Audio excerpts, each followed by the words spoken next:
بسم اللہ الرحمن الرحیم۔ اللہ تبارک و تعالیٰ کے نام سے شروع جو بڑا مہربان اور نہایت رحم کرنے والا ہے۔ اللہ عز و جل کی بنائی ہوئی اس کائنات کے اندر بہت سارے ایسے بادشاہ آئے جنہوں نے اللہ تبارک و تعالیٰ کے نظام کو بدلنے کی کوشش کی اور اللہ تبارک و تعالیٰ کی ذات کو چھوڑ کر خود خدا بن بیٹھے اور خدائی کا جھوٹا دعویٰ کر بیٹھے۔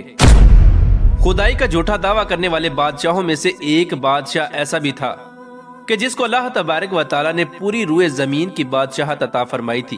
اس کے باوجود اس بادشاہ نے نہ صرف خدائی کا جھوٹا دعویٰ کیا بلکہ یہ اس قدر سرکش اور نافرمان ہو گیا کہ اللہ تبارک و تعالیٰ کی ذات کو جنگ کے لیے للکارنے لگا اور معاذ اللہ تبارک و تعالیٰ کو جنگ کرنے کے لیے کہنے لگا۔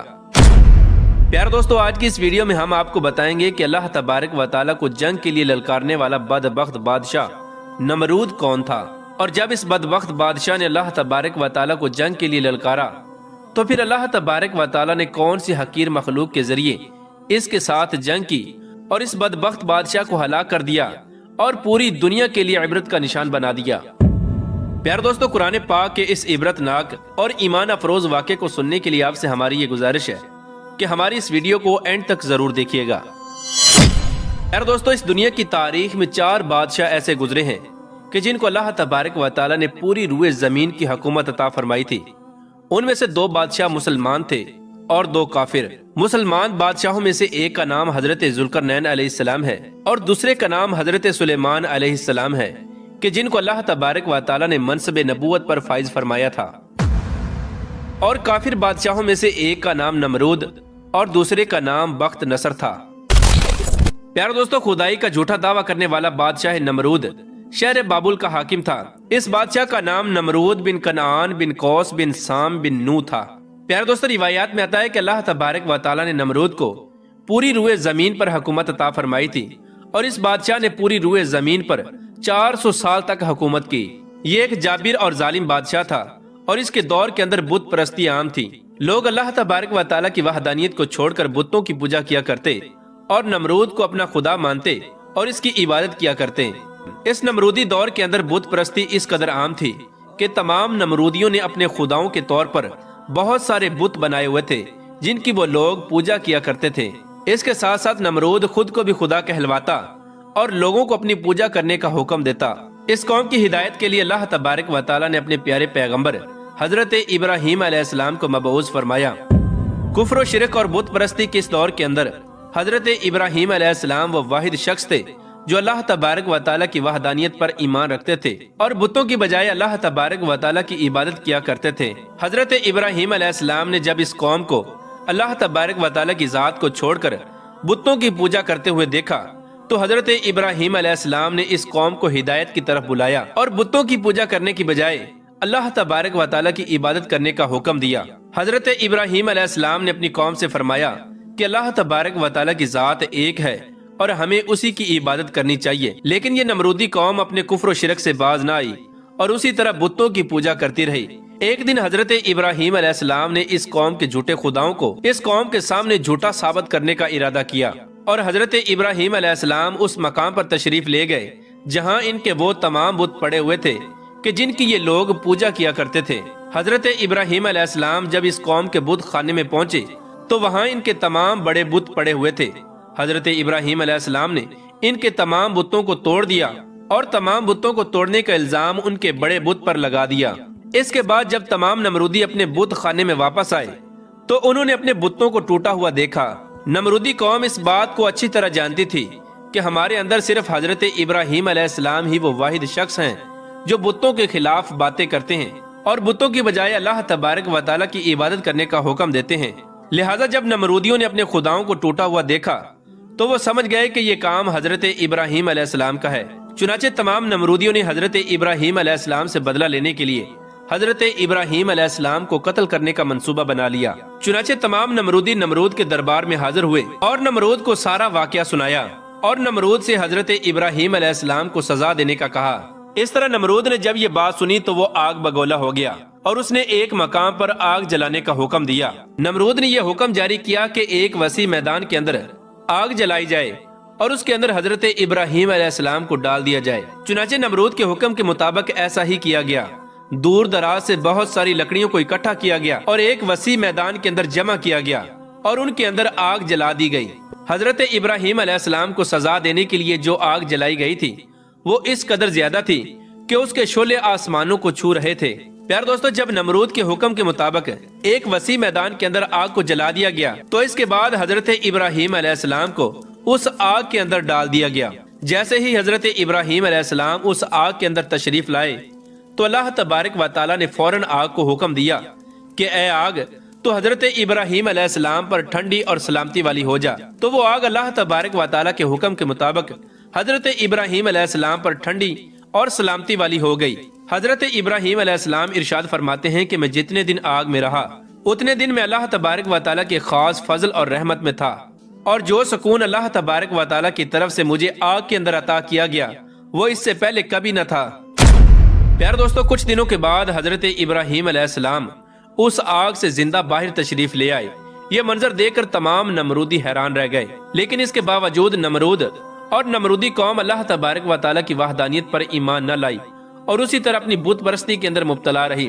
لیکن اس کے باوجود حضرت ابراہیم علیہ السلام اپنے عہد سے پیچھے نہ ہٹے اور مسلسل اپنی قوم کو حق کی دعوت دیتے رہے۔ حضرت ابراہیم علیہ السلام نے نمرود کو بارہا دفعہ سمجھایا اور اپنے کفر و شرک سے باز آنے اور اللہ تبارک و تعالیٰ کی وحدانیت پر ایمان لانے کا کہا۔ حضرت ابراہیم علیہ السلام کی یہ بات سن کر نمرود اللہ تبارک و تعالیٰ کی وحدانیت کا انکار کرنے لگا اور حضرت ابراہیم علیہ السلام سے مناظرہ کرنے لگا، اور حضرت ابراہیم علیہ السلام کے سامنے نمرود نے خدائی کا دعویٰ کر دیا۔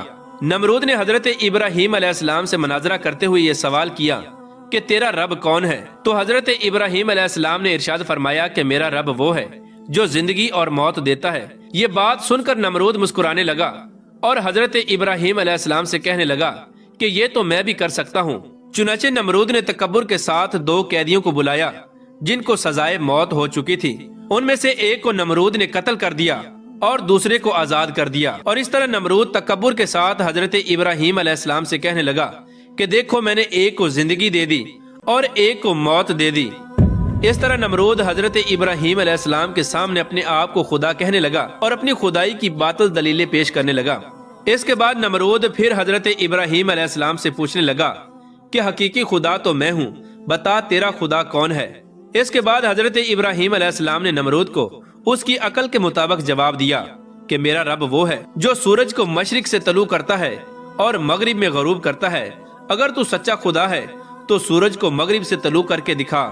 چنانچہ جب نمرود نے حضرت ابراہیم علیہ السلام کی یہ بات سنی تو اس کا رنگ اڑ گیا اور وہ لاجواب ہو گیا، اور اس طرح نمرود لاجواب ہو کر اپنی پوری قوم کے اندر ذلیل و رسوا ہو گیا۔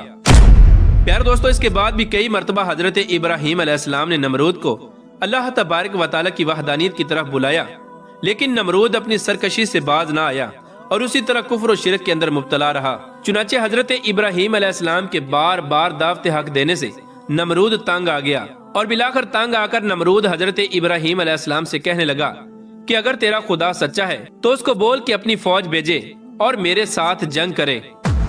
چنانچہ جیسے ہی نمرود نے حضرت ابراہیم علیہ السلام کے سامنے یہ بکواس کی تو فوراً حضرت جبرائیل علیہ السلام حضرت ابراہیم علیہ السلام کی بارگاہ میں حاضر ہوئے اور حضرت ابراہیم علیہ السلام سے کہنے لگے کہ اللہ تبارک و تعالیٰ کا لشکر جنگ کے لیے تیار ہے۔ حضرت جبرائیل علیہ السلام کی یہ بات سن کر حضرت ابراہیم علیہ السلام نمرود سے یہ کہنے لگے کہ اللہ تبارک و تعالیٰ کا لشکر جنگ کے لیے تیار ہے۔ چنانچہ حضرت ابراہیم علیہ السلام کی یہ بات سن کر نمرود حضرت ابراہیم علیہ السلام سے کہنے لگا کہ مجھے 3 دن کی مہلت دی جائے تاکہ میں اپنی جنگ کی تیاری کر سکوں۔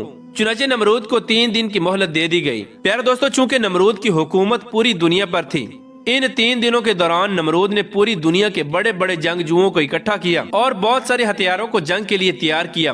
اس طرح جب نمرود نے 3 دن کے اندر اندر اپنی تمام تیاری مکمل کر لی، اس کے بعد نمرود حضرت ابراہیم علیہ السلام کو تکبر کے ساتھ للکار کر کہنے لگا کہ ہماری فوج جنگ کے لیے تیار ہے، اپنے رب سے کہو کہ اپنی فوج کو بھیجے اور ہمارے ساتھ جنگ کرے۔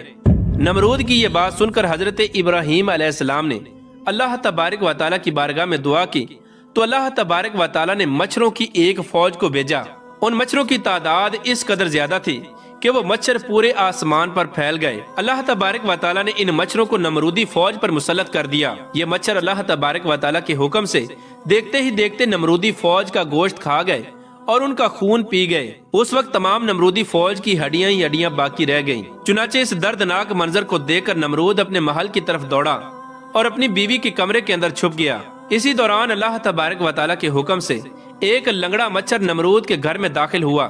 نمرود نے جب اس مچھر کو دیکھا تو اپنی بیوی سے کہنے لگا کہ یہ ہے وہ مخلوق کہ جس نے ہماری فوج کو ہلاک کر دیا ہے۔ چنانچہ اسی گفتگو کے دوران وہ لنگڑا مچھر اللہ تبارک و تعالیٰ کے حکم سے نمرود کی ناک میں داخل ہو گیا اور وہ لنگڑا مچھر نمرود کے دماغ کو چاٹنے لگا۔ جب وہ مچھر نمرود کے دماغ کو چاٹتا تو اس سے نمرود کو اس قدر تکلیف ہوتی کہ نمرود اپنے سر کو دیواروں پر مارنے لگ جاتا۔